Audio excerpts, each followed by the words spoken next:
Music, dance, theater. It's time to take a seat on the aisle with Tom Alvarez. Hear from performers, producers, presenters, and creators who enrich our lives in the performing arts. Who's on stage?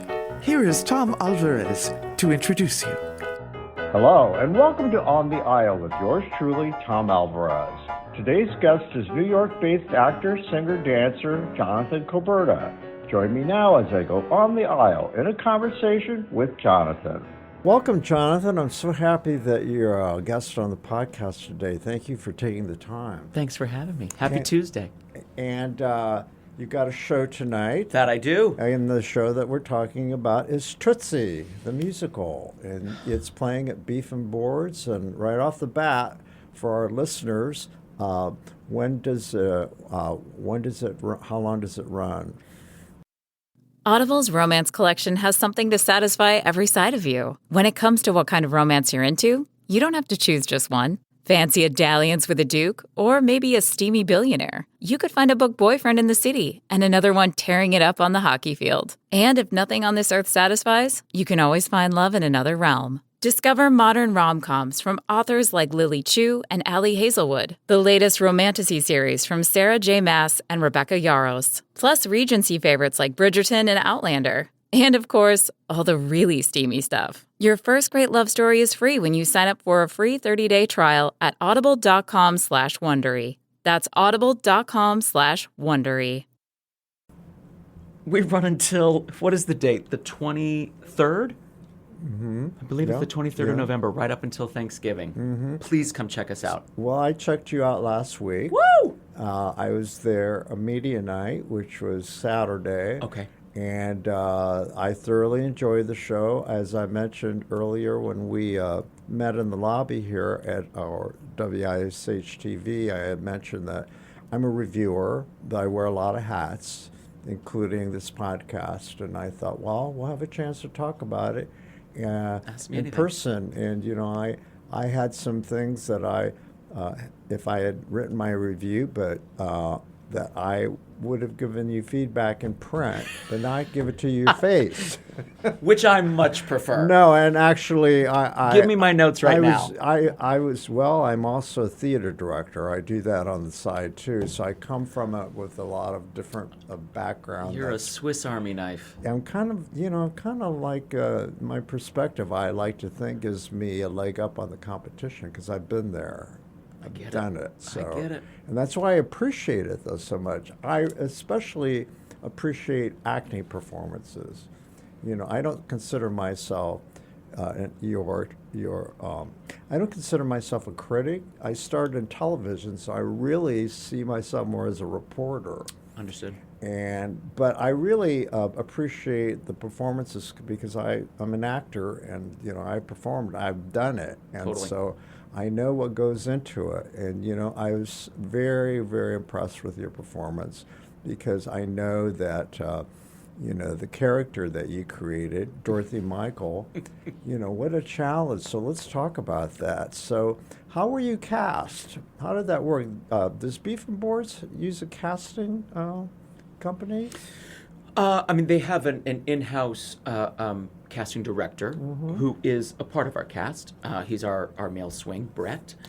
I was essentially brought in when Beef and Boards travels to New York. And they have in-person, New York appointments. And my agents just said, would you be interested at all? I mean, not a lot of people do. Not a lot of people put on Tootsie. You'd be perfect for the part. And I said, put me in, coach. Hell yeah, I'll go in. And I mean, literally, and they sent a massive packet of material, and I learned it and went in straight to callbacks, and genuinely the rest is history. I got an offer shortly after that, and this was months ago, and I said, how can they offer me the part like months before we start? But I was like, I'm down to clown. I'm in. Mm-hmm. So I was so thrilled. I mean, when you speak of materials, what do you mean by that?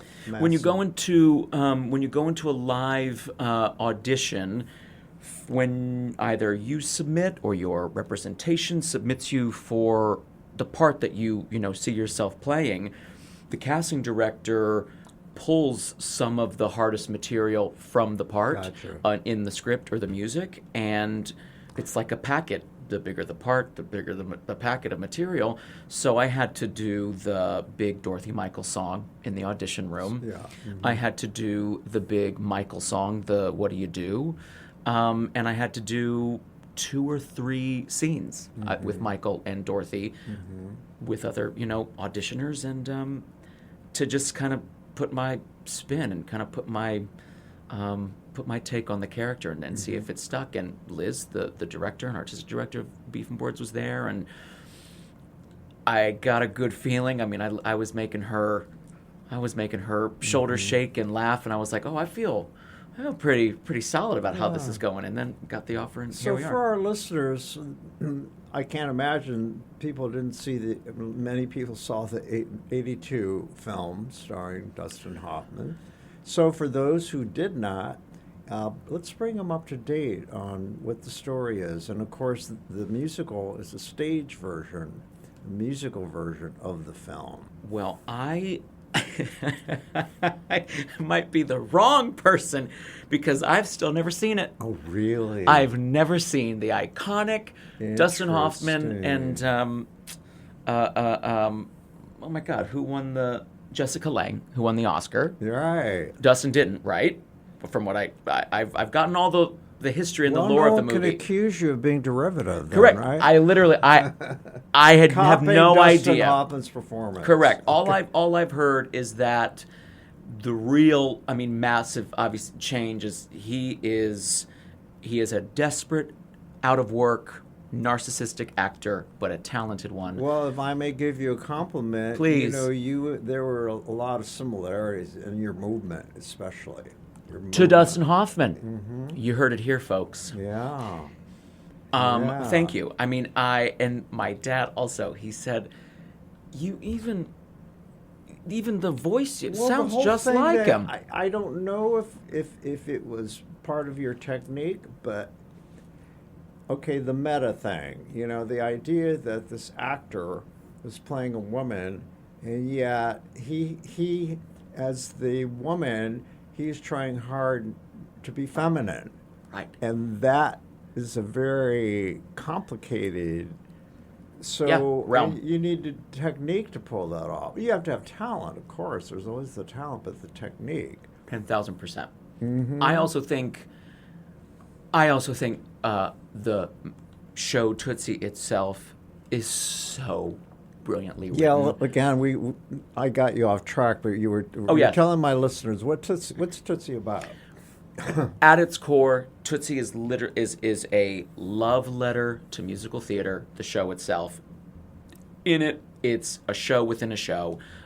We have this character Michael Dorsey, who is just a desperate, out of work actor living in New York, narcissistic as hell, but a talented one, and just is in that stereotypical actor story of a revolving door. It's a world of no's, and he's not getting one yes until he comes up with the idea to play a woman. Very, very, very Shakespeare of a guy, playing a woman to get a job, and it works. Everything he does is working.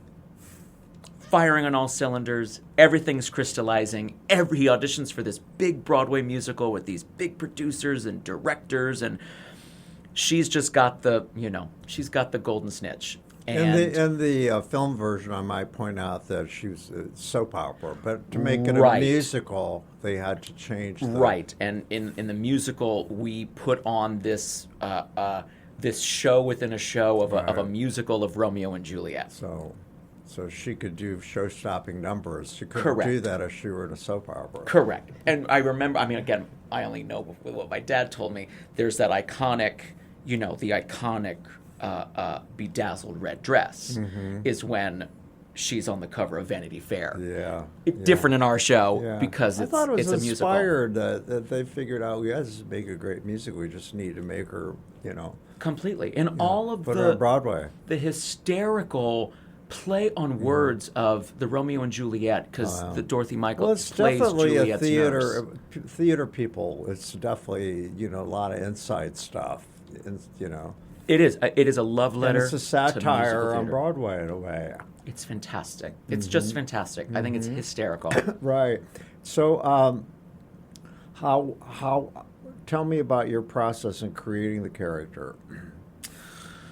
Oh God! I mean, you want to talk about comedic? You had to start when you were auditioning. You had to create I something did. to I show mean, them. and I'm not so going you to had lie. a leg up on that. You did plenty of work just to nail the audition, right? Completely. I mean, and I was lucky enough because I never saw the show in New York. I never saw the movie. I was completely green. But I read the script and I read the sides and I listened to the music and I was like, this fits like a glove. I get it. I get the comedy. I get it all.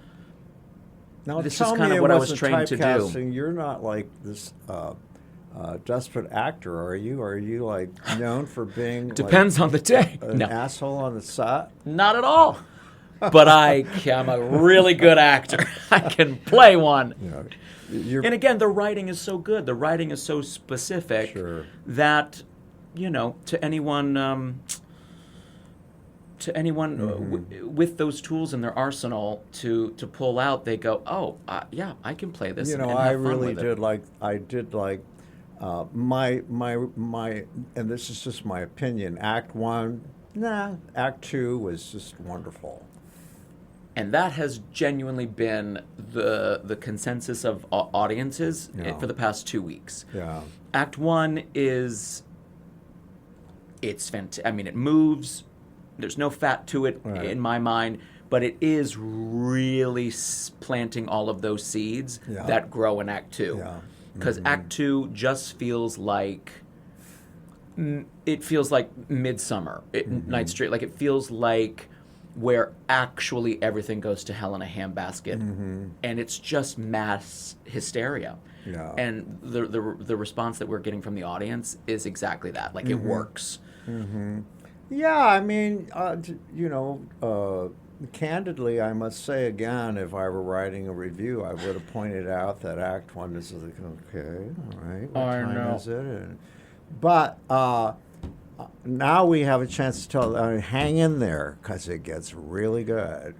It's just so good. Yeah, It's so yeah, good. yeah. I'm loving every second I of was it. highly entertained, and I was looking at your credit to see if you had done this character before, if you had done anything close, and you were in Kinky Boots. I But was you in Kinky played, Boots. You played the love interest, was it? Or did he have a no? Okay, wait a minute. Remind me who he was. Charlie Price. He's the You played Charlie. I played Charlie. Because I saw a photo of you somewhere, and you were in the Kinky Boots. So I mean, thought, and that's how the Kinky Boots So ends. 'cause you were around someone who played a drag character. Did you learn from that friend or that cast member? Or whatever? I absolutely did not. I gotta say, I didn't Did you learn. call him up when you got the part and say, "Hey, I want to ask you some questions"? You know what? I should have, but I didn't. My only experience previous to this were being in the Kinky Boots, and dancing in those stiletto heels. I have never played this part. I've never been in drag makeup before. I've never been in a dress or had to be on stage for 2.5 hours Talk in about heels. a baptism of fire. Oh, I showed up into Indianapolis within 24 hours. First day of rehearsal, it was just me. I was getting in full beat costume, hair, and makeup that took an hour and a half, getting into the dress, getting into the heels, and taking promo shots and being in a photo shoot within 24 hours being in So Indianapolis. tell me, It was a before crash you course. showed up, though, did you practice in heels? No, not at all. In your apartment? I didn't do- You didn't walk around Nope. in heels? All I did Wow. was... How are your calves? Pretty honest to God. If you Aren't you they- saw me aren't running they- around that stage, I know, but I know. during rehearsal though, you practiced. I did. That was my only. You know what I'm talking about because I have done 10,000%. drag, and you got to train. I was the only thing I requested. I was like, as soon as we get boots on the ground and we're in that rehearsal studio, give me these heels because I need to break them in and I need to know how it's going to feel. Were And those heels you wore? They weren't sort of. Were they pumps or what? I didn't notice. line. Mid heels. Line. Yeah. Mid heel. I mean, they get the job done. Yeah. But man, and especially for our long tech days, standing in those heels or running or dancing or doing whatever in those heels for those 10-hour days, humbling. Humbling. May I overlooked it in the script, or am I thinking of something else? But at some point, does Dorothy ever question whether she's pretty or not? Or that never comes up in the show? I think I'm talking about something else. Did you personally wonder if, oh God, am I pretty? Or am I just like this homely guy who's, whatever? Am I pulling this off? Would Dorothy have that discussion with herself? On that literal first day, after I saw and was sitting for an hour and a half, and we literally were like, all right, we're ready to flick the camera and to just take all these pictures. I do remember looking in the mirror going, oh my God, I'm gorgeous. Where is this? I had that duality of life imitating art moment of like, yeah, I should have been doing this a long time ago. Yeah, but it's subjective. I mean, did you get feedback? Did you ask? Literally, everyone got going feedback going, that's unfair. You absolutely have no right to be looking like that or looking that good. Well, I look at you, and you got the features that will pull it off. So, how's your Stop Adam's talking apple? about my cheekbones. How's your Adam's apple? It's like, it's not overwhelming. Okay. So, well, what kind of feedback have you gotten from audiences? Literally, everyone. I've gotten DMs on Instagram. I have gotten some very flattering emails. Has reached out for emails. people who want dates? Yeah. I just got one the other day. I got an email from someone who shall remain nameless. That's hilarious. And what's even there funnier? There are people out there who often mistake the character for, What's even crazier is they showbiz. didn't. They commented on me as Dorothy, but that wasn't what sealed the deal. You want to know what sealed the deal for them? What? Me in a backwards hat. Oh my God! Well, there's a thing that it takes a real woman to walk backwards in heels, and you dance. Listen, something about Michael Dorsey and Dorothy Michaels. How was it for you? Flattering. I'm like, wow. No, I mean, as a performer, though, the challenge of doing that choreography, I mean, and by the way, folks, the choreographies, it's always excellent there. Who is the choreographer? Let's give whoever that is a shout out. Doug. We love. He does a lot at Beef and Boards. Doug. What's Doug's last name? Doug King. Doug King. Oh yeah. Doug King, course. the icon. Yeah. I might point out that the fabulous Patricia Redding, communications director for Beef and Boards, is back there, in case he gets in a audience moment where he can't remember anything. So, correct. Or whatever. I gotta say, it's just what you wish for as a New York. As an actor, but as me, as an actor in New York and born and raised in North Carolina, and to mom and dad who are no strangers to the stage, it literally is prepping for something as much of a meal as that role is. That is genuinely a tour de force. I don't leave the stage. And it is just that much of a challenge. It's what you live for. You want. That's always what I have wanted since I chose to be an actor. So it's awesome. And tell me about your cast. Tell me about what it's been like working with this particular group of people. I gotta say, one of the most gratifying experiences of my career. I gotta say, you're so kind. All of your compliments of my performance, but my performance is because of all of that. I always point out everybody in the show if I can. They're exceptional, and people who stand out. We knew supporting roles and whatever. We knew it from pretty early on that oh wow, we got Did you work with any of them before? not one. Because you Not a single actors one. are gypsies and you're all over the place. I know. We're whores. In fact, a lot of you you're based in New York. Based in New York. And A lot of us are. And I've never even crossed paths with one of them. But you know, it's just so ironic. All the people in my career that I've interviewed who are New York based, but you have to live in New York to get work in the theater. You have to go out on the road. That's right. There's so much competition in New York. Is that hold true for you? 10,000%. Mm-hmm. It's been pretty. There are even people in Indianapolis who had to go to New York so they could be cast in Indianapolis. Totally. I think it probably happened even at Beef and Boards. So I'm not shocked. I mean, it's been wild to experience it. What it was pre-COVID to now post of it, like really, having a pulse and being on the gurney. But people are back.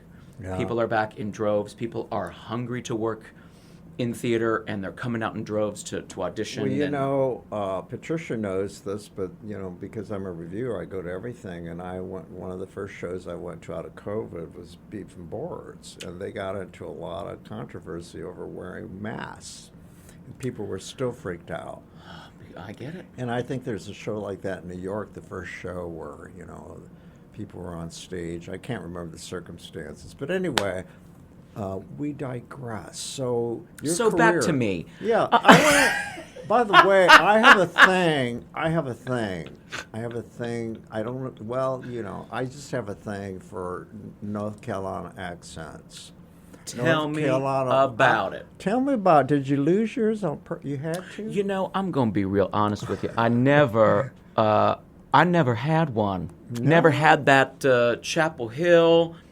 Tar Heel, Durham, Greensboro. I love that accent. I do too. And my mother was originally from Connecticut. Dad's originally from Ohio.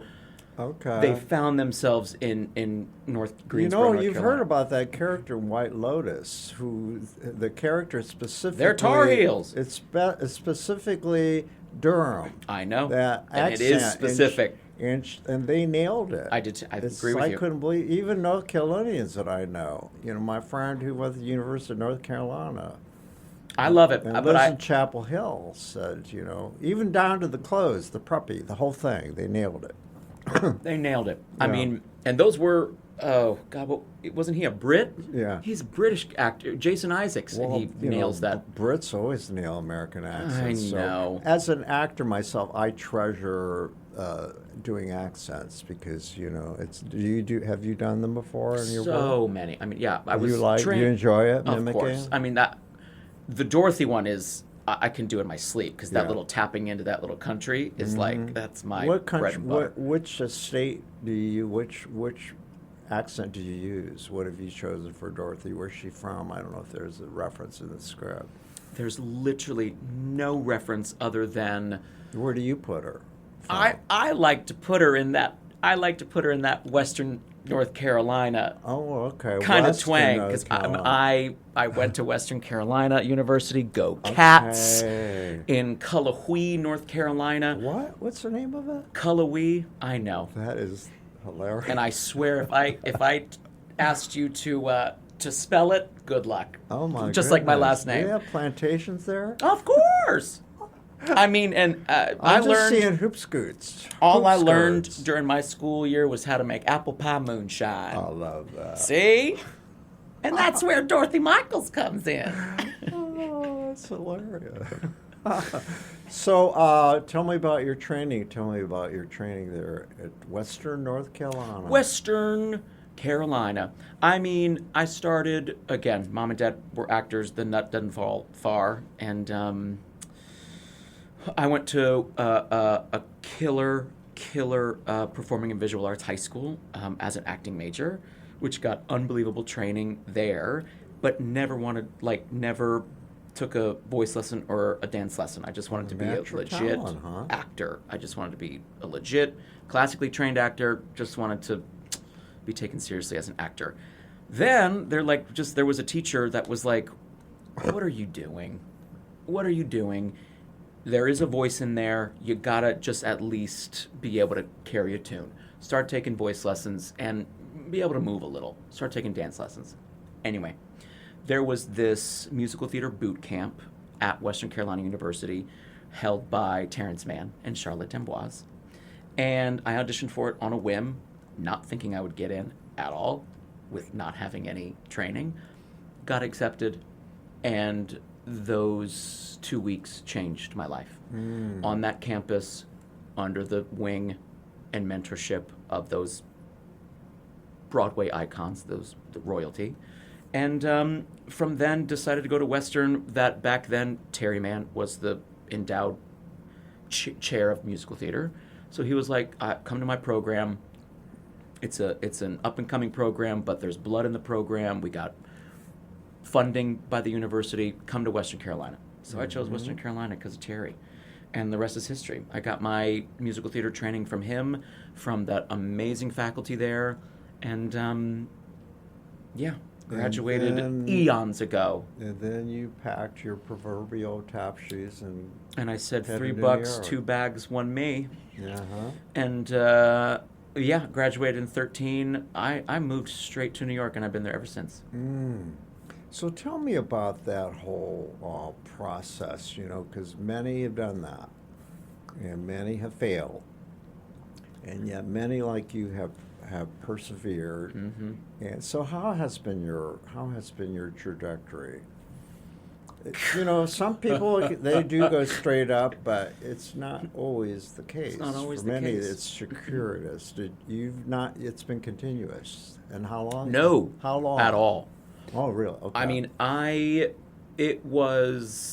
felt like I was on Survivor pre-pandemic, trying to make fire without Flint, for all the Survivor fans out there.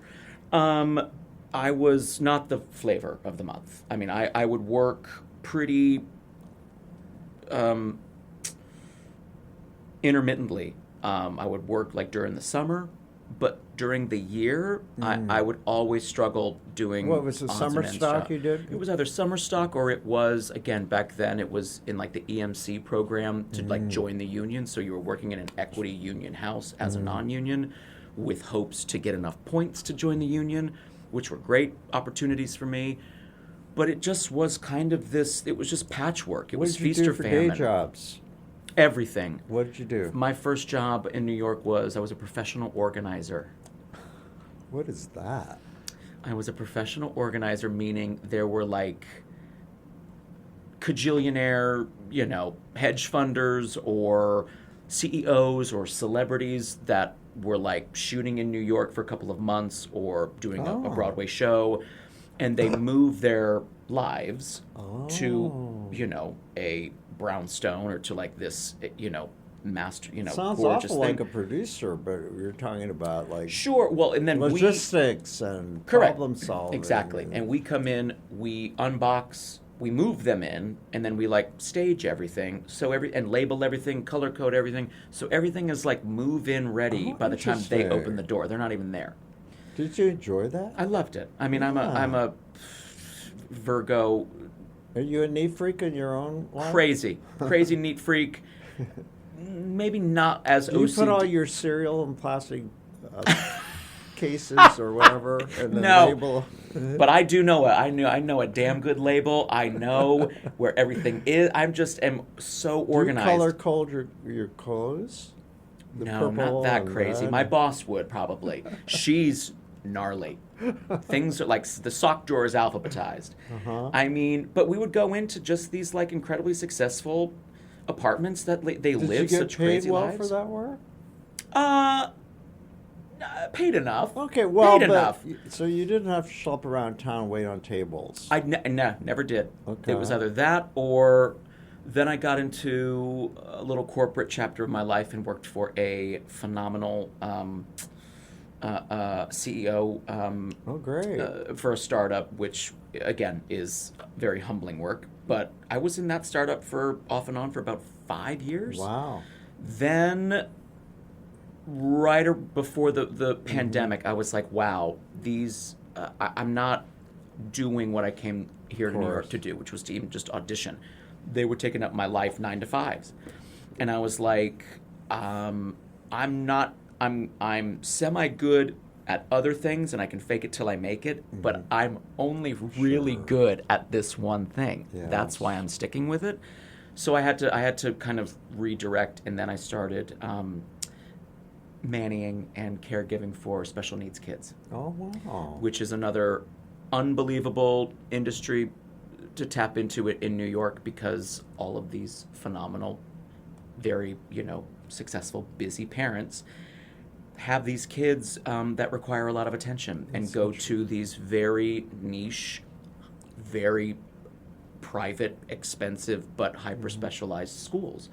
And so the caregiving nannies and babysitters really play an integral part in their foundation, in their upbringing.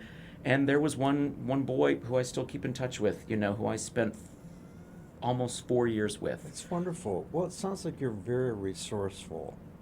Is that something that you bring into everything that you do, including acting? And I think so. I think I'm pretty good at seeing, okay, this is the scaffolding. This is the sandbox. This is what I'm given. Let me see what I can work with. Let me see, make lemonade out of lemons.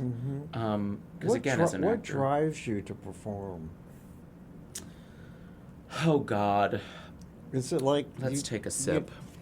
I talked to an artist once, and I don't remember who it was, but it was really simple and profound. He says, "Well, it's like if I'm an artist, and as an artist, it's like it's a bodily function. I have to have it every day, or I get depressed." Correct. I was just going to say. We were talking about it in the car over. It is. I'm an actor the way a dolphin is a dolphin. You wake up and it has to be your daily bread, or else when something else comes along that either gives you more money or gives you more agency or capital, you're going to take that.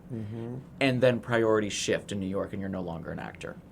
If it is really what you are set out to do, then you're going to do it.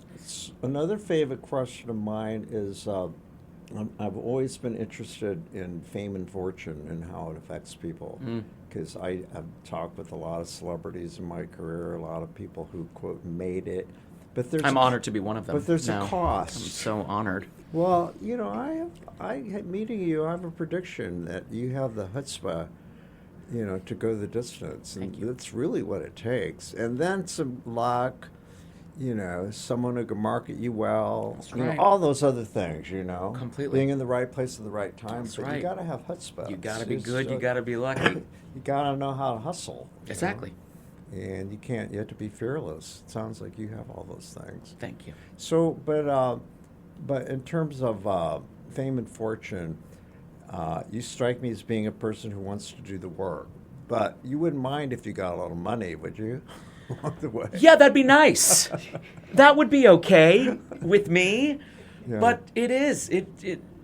I do find, and you can. I would say you come from the same school of thought and can attest to it.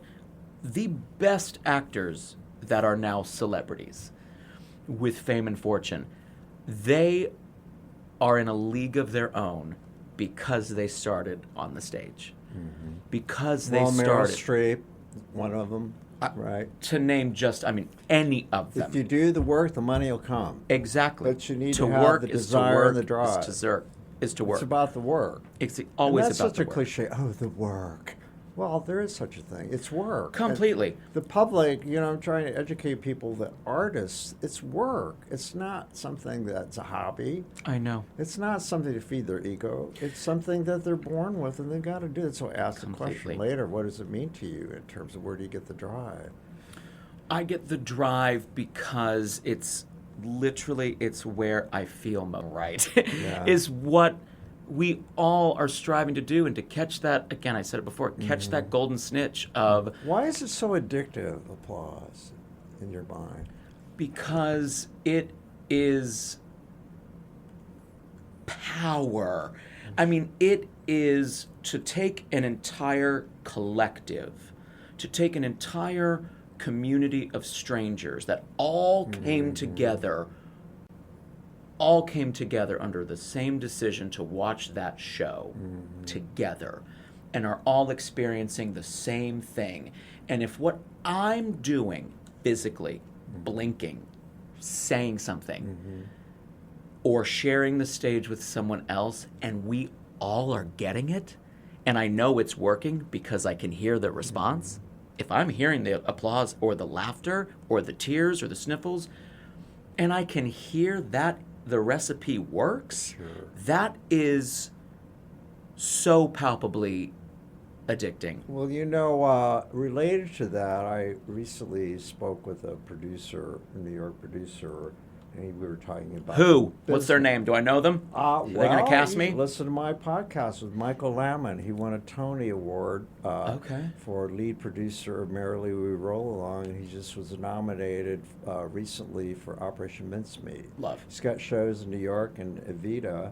Yeah, we did a Zoom call together. And anyway, we talked about the business, and we're talking about, I don't know, we got started talking about AI and how it's so scary for show business, actors especially.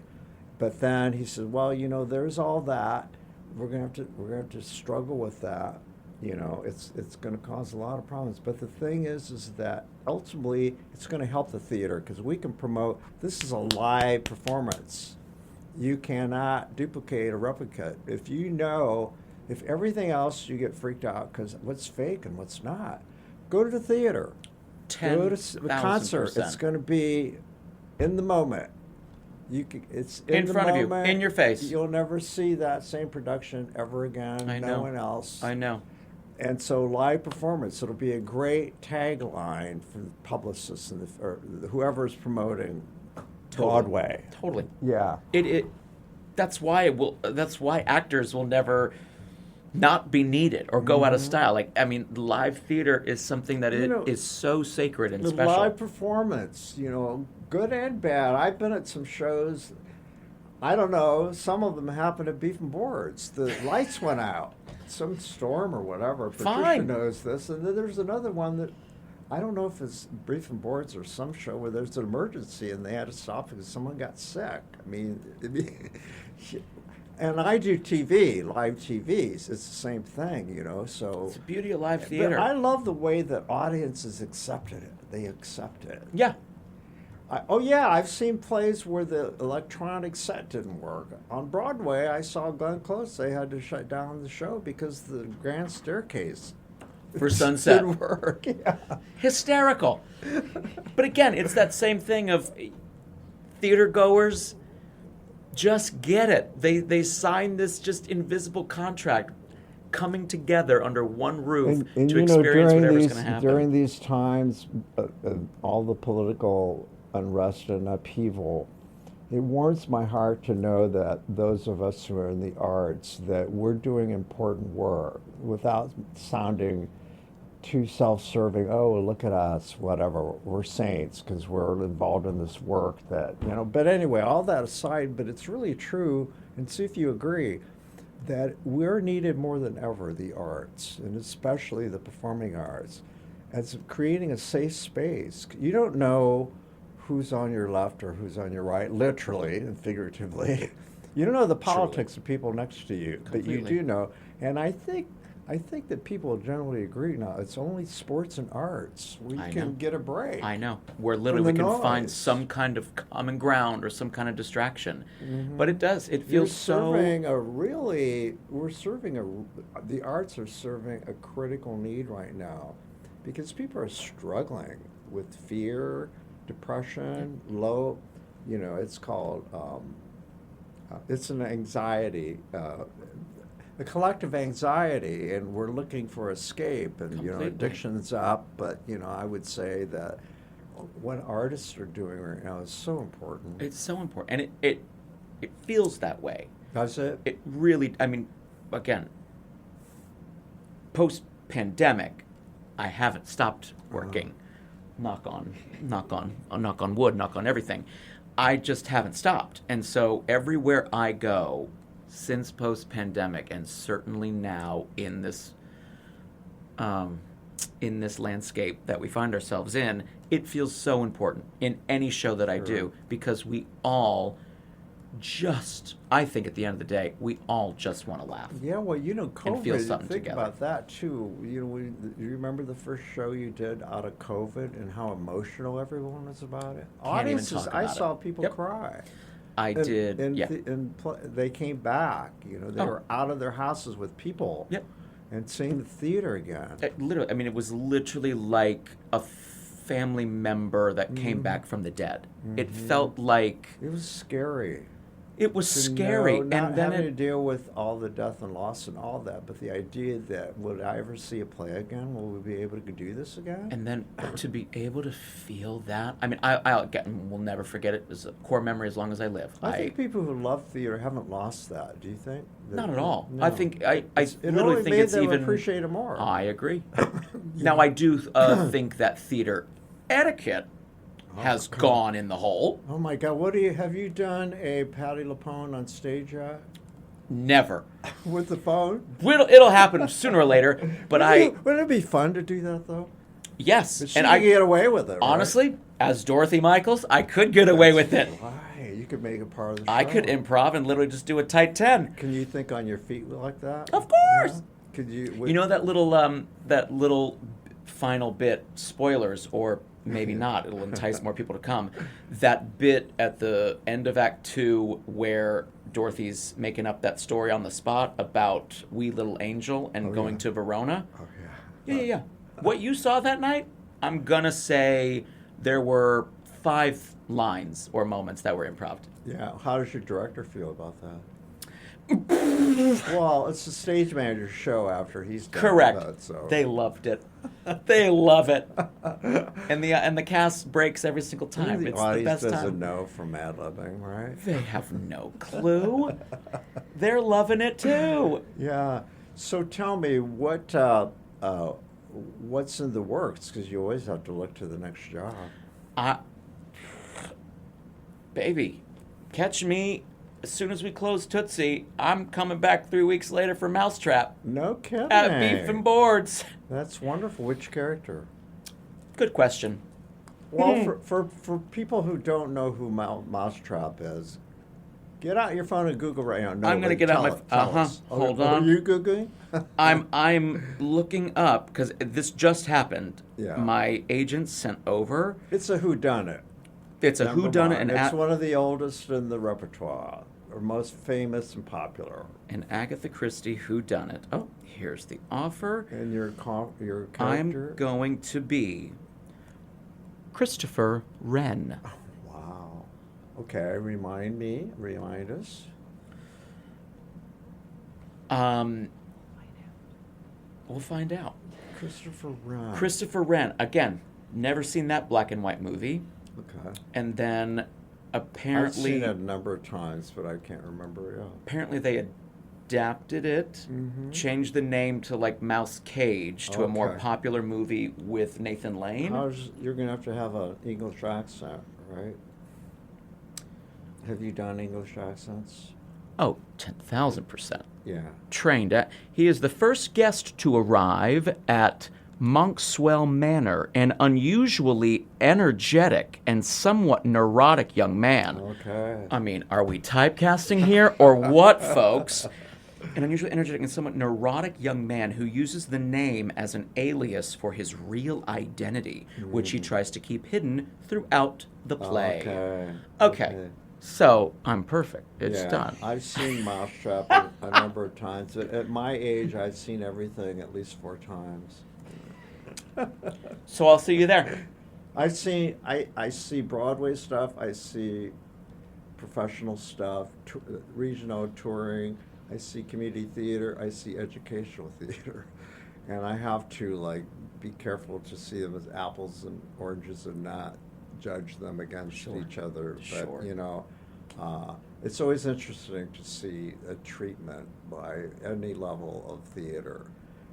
But I get great joy of when there's a commitment there to the script and to the work. It doesn't matter about the technical stuff and what's grander, small budget or whatever. It really Completely. boils down to that, right? Yeah, I mean, completely. That's what's important. Completely. To make people believe what it is that you're putting out there, right? Yeah, it's not about again, that's what our beautiful show is about. It's what any show, especially a comedy farce, is about. Let's talk about Beef and Boards. How has that experience? What had you heard about it?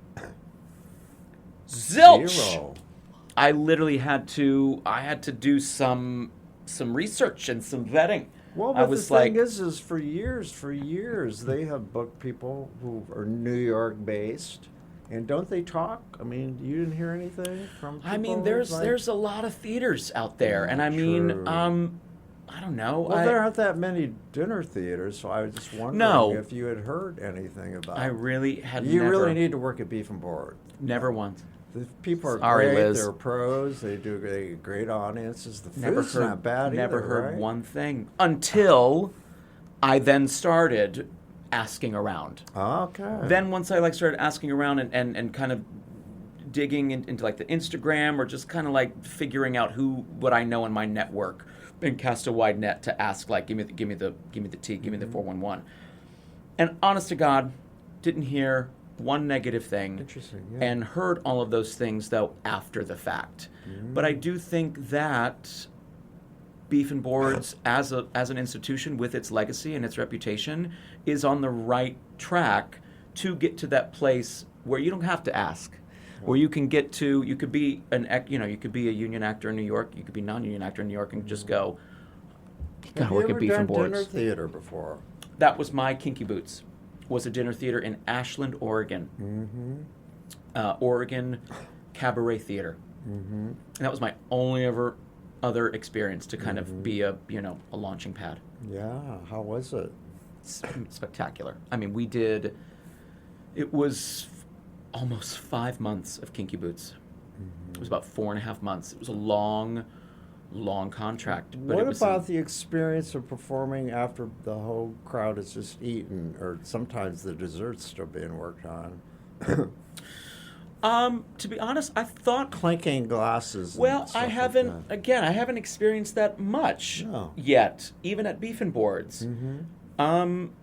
Even at Oregon. I mean, they were very good about doors are open, food's being served, wait staff, whatever is happening hours before the show. Oh yeah. So yeah, then once I the show expected that. Yeah, I guess I had never experienced. I don't even think I'd been to maybe I've been to one dinner theater show Where they're eating during the show. where they're eating during the Yeah. show. Yeah, but I don't now, recall that.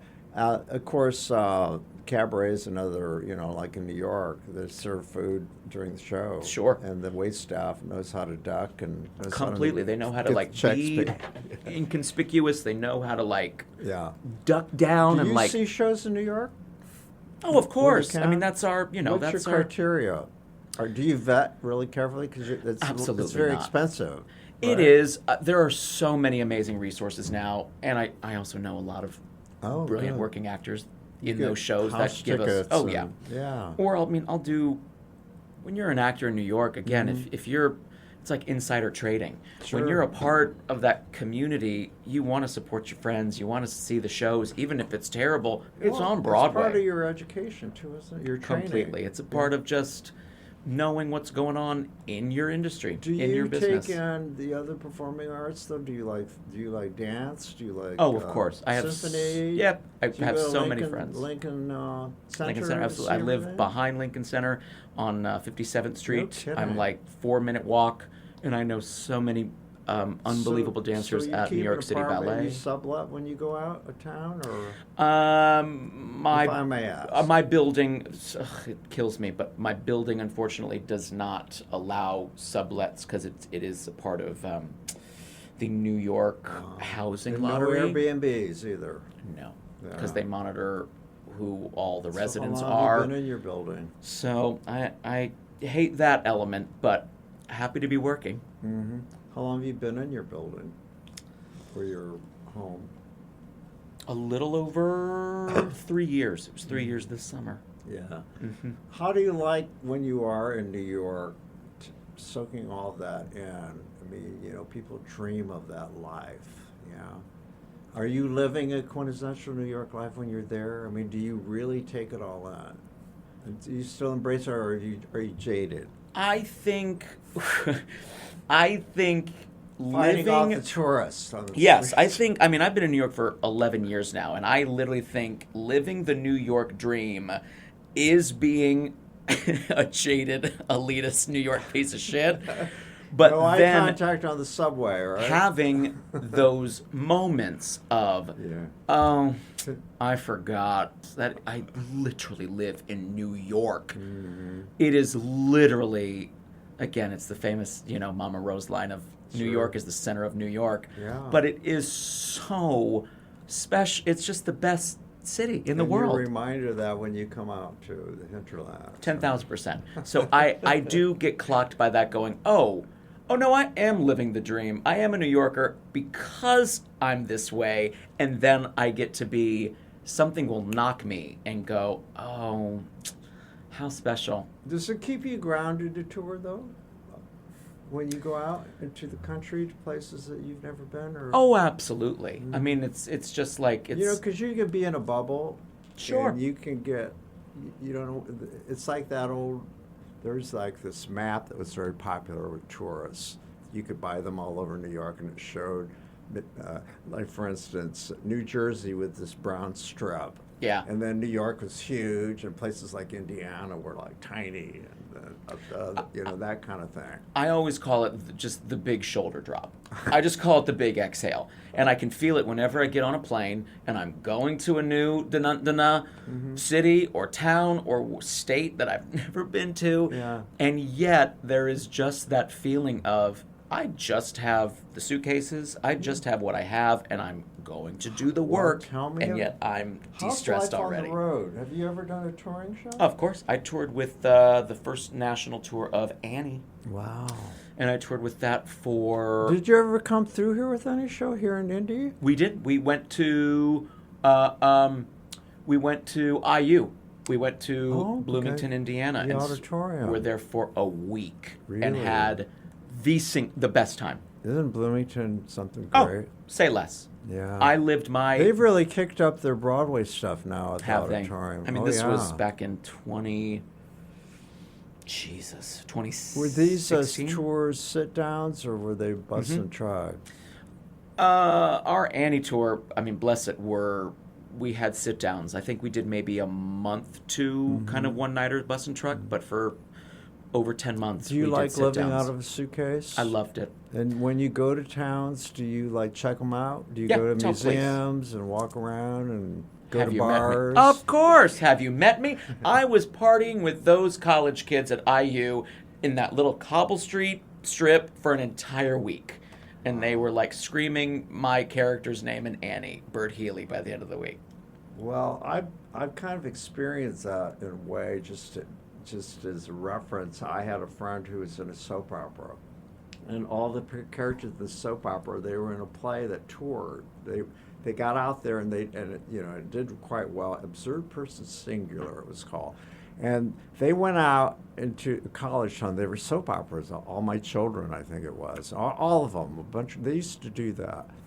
And it was nuts. The college kids went nuts when they course. saw these characters I out and get about it. in their bar. And they had the best time, you know. Get it. We experienced that firsthand, not really touring the U.S., but we did. There was about a 2-month stint in Southeast Asia that we took Little Orphan Annie Yeah. to Southeast Asia. Oh, I can't imagine. You would have thought, I mean, I don't know, you would have thought we were like world-renowned, biggest celebrities you've ever seen. Yeah. Annie. Yeah. So how do you feel about fame? What are your thoughts about that? When you see people like Taylor Swift and all these people, there's that level, and they can't go anywhere. They can't go to Walmart. They can't do anything. Sure. I mean, So doesn't appeal to me because I always feel like, again, I even like people like Meryl or, I don't know, mad It's a actors that I whole- respect. It's just on such another level, and yet there is something still so human and approachable about them of course, yeah. that I would love to aspire, Yeah. to be more than anything because, When again, you I live were- in New York. I pass. When you were a kid, did you demand attention? Did you do little shows? And when you were a kid, in your I was backyard? such I a meant to pill. ask you that. We I were was talking about your background. What made you pursue theater, for instance? Well, because I did shows in my backyard. No, none of that. I genuinely have my amazing mom to thank Yeah. for that. She was directing a community theater production of Damn Yankees Okay. in our iconic local theater in Greensboro, North Carolina. And she said, one of the kids backed out. Would you do it? I said, absolutely not.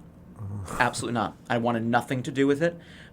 She was like, but all your friends are in it. You know the choreographer. You literally know people in the cast. They're over every night for dinner. Please do it. And I think she bribed me with a video game or love something, and I said, that. I'll do it. So I did it, and I will never forget opening night. I went on stage, and I heard a roar of laughter. Then you were and I hooked. went, oh, I'm in trouble. You were hooked. It was hearing everyone laughing at the same thing, about something that I'm doing. Uh-huh. Cool. Yeah. Got it. So, again, I always like to ask, who were your influences? Your mom, obviously. Who else? Mom. Teachers, mentors. I mean, I'll say their names again. The iconic Terrence Mann and Charlotte D'Amboise, who've known me since I was 16. My best friend and confidant, Ariana DeBose, is always an inspiration. But the people that I just saw that she was on the Today Show yesterday or today. She's making her New York theatrical return after so fabulous. many years, and it's right Yeah. where she belongs. Yeah. But like growing up, again, watching performers like Danny Kaye, Robin Williams, were huge to me. Bette Midler. I mean, those people, I remember viscerally watching them with mom and dad going, that's it. That makes sense to me. The Robin Williams, Danny Kaye in White Christmas, Jim Carrey. For a young person listening to this podcast, again, another one of my favorite conversations with performers is, do you have a message for young people listening to you and who are considering a career in the arts, performing arts in particular? Do you have a message for them? Follow me on Instagram. I'm kidding. No, I mean, literally, anyone, young or old, that I either mentor or coach, that just want to dip their toe into theater, I just always say, you got to do it scared. Do anything in life scared. Do it scared, and please fail. Do it scared. I've never heard that. Do What it does scared. That mean? It just means do it. If you're scared of something, go ahead and do it. You got to do it. Okay. Because there's always a reason not Overcoming to do. fear and just like Or just sharpening the seizing the pencil. moment. Sharpen the pencil of fear, because there's always a reason not to do something. Mm-hmm. And if you're going to come up with 18 million reasons not to do it, you're not going to do it unless you really want to do it. So do it scared, and also fail forward sooner. Everyone, especially now, I do think in this world of social media, with our phones, with AI, with all of these things, everyone is so clean and scared to fail. You will not find your voice, you will not find your place in the arts, or you as an actor, or you certainly, your technique or your presence on stage, unless you fail often and sooner to figure that out, because well, rejection is part of the business, right? it's You get 1,000 no's and a develop yes. thick skin, right? That's right. Or, yeah. So It's part of the life, right? It's part of the business of show, and Yeah. when you kind of learn that where you're going to learn best is through failure, that's where the What are magic some is. of your failures? I mean, I have tried and true. I mean, I have I think I would be the antithesis of trial and error of anything on stage, because I'll try anything once. Wow, Dorothy Michaels. Correct. That's why. Okay. It's so why the performance is what it is. Did you consider this a triumph in your career? I do. I do. And I was just telling one of my ride or die buddies last night. He goes, "How do you feel about it? Like, is it going well? Like, how do you feel about it?" And I said, "My guy, I kind of have been through hell and back this past year personally, and artistically with career setbacks and things just falling through. But to arrive here feels like a real arrival. I feel proud of the work I'm doing. I feel so grateful to be with the company that I'm in, and it feels like exactly how the audition felt months ago. I felt like this is a calling to me to do this part, and it fits like a glove. So again, hard work pays off, and it really is paying off. For someone sitting out there who's considering coming to see the show, what's your message to them? Be ready to laugh. Be ready to laugh. And if you love musical theater, if you love New York, if you love any of that, you don't even have to know a lick about the movie. It's a really, really special, fun, just off the wall comedy, fun night in the theater. Well, I've gotten great reports because I talk to a lot of people in this community in my work as a reporter, journalist, whatever. And someone I admire a lot, a performer, said really great things about you. Cindy Collins, who plays the producer. Rita. She said he's a really nice guy. You're gonna love him. I adore her. Yeah. Adore her.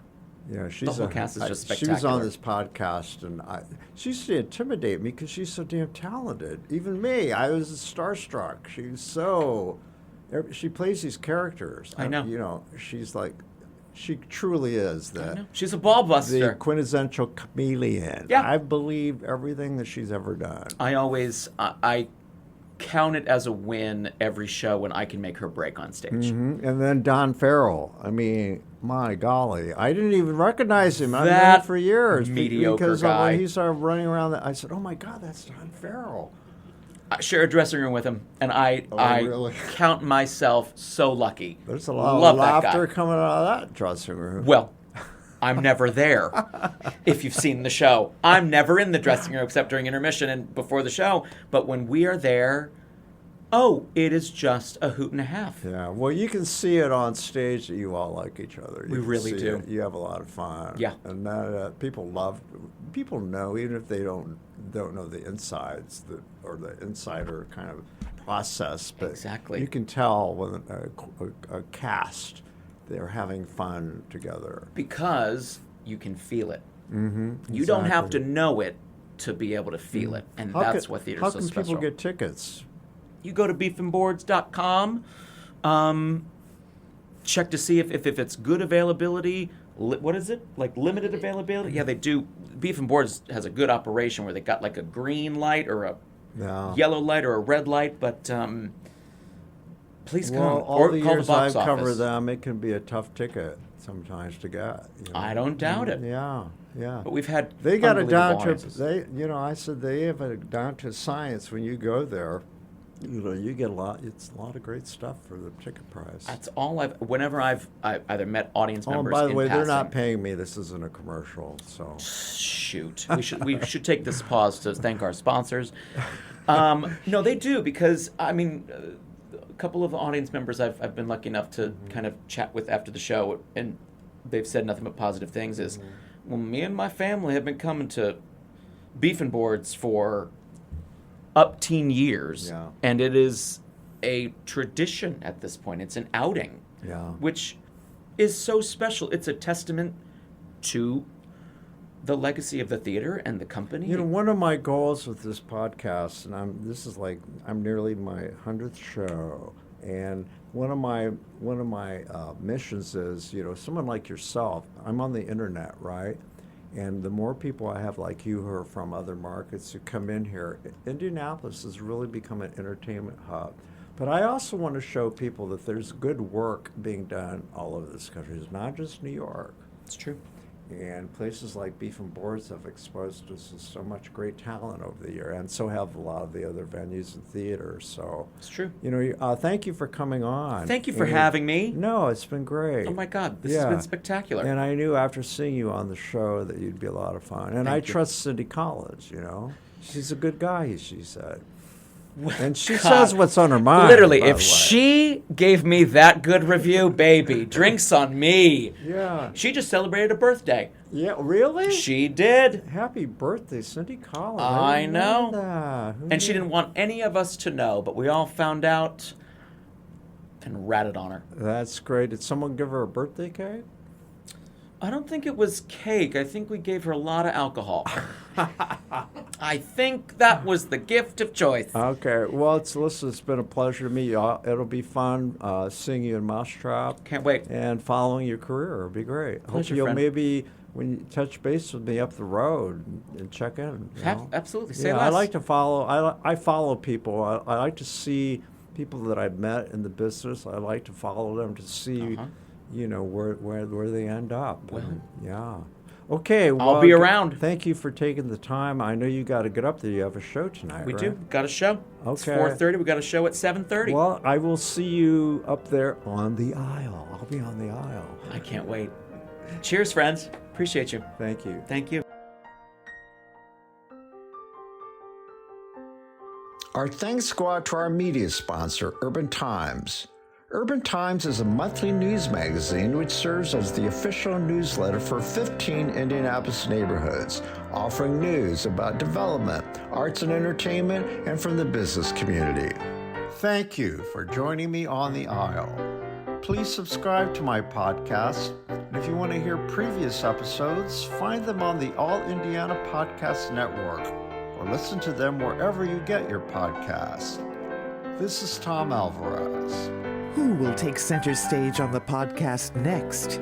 Your seat on the aisle with Tom Alvarez awaits. Follow Tom on Facebook, Instagram, Twitter, and TikTok, and make sure to visit tomalvarez.studio. Watch Tom every other Thursday on Lifestyle Live on Wish TV, and make sure to listen every week here on the All Indiana Podcast Network.